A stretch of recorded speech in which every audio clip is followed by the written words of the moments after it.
Je m'appelle Christina Orfali et je suis professeure de bioéthique à Columbia University. Je dirige aussi le service de consultation d'éthique clinique en pédiatrie à l'hôpital Morgan Stanley Children's. Je travaille depuis plus de 20 ans sur la bioéthique et les questions d'éthique clinique. J'enseigne bien sûr et je fais des recherches comme tout universitaire, mais en raison de mon travail d'éthiciste, comme on dit aux États-Unis, j'ai une grande expérience de la pratique médicale et du terrain hospitalier.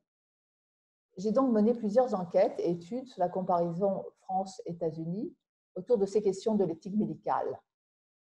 Mon projet à l'IEA de Paris, c'est de comprendre à travers le prisme de la bioéthique la genèse des différents modèles d'articulation du politique, du droit, de l'éthique et de la pratique médicale et même du religieux dans les deux pays.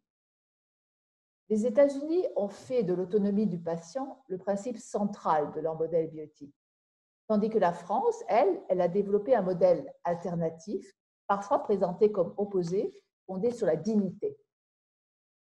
J'étudie donc l'élaboration de ces deux cadres référentiels et comment les valeurs et les normes sont négociées, se transforment ou non en loi, sont ou non appliquées dans la réalité.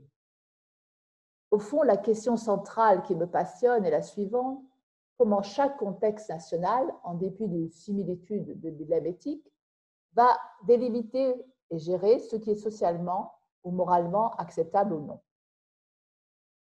Alors, un exemple, les questions autour du tri des patients.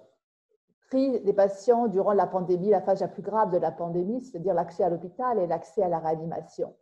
J'ai été frappée par la faiblesse du débat éthique au sein de la société française et par contraste à l'extrême vitalité du débat aux États-Unis au niveau public. Voilà des choses qu'il faut explorer.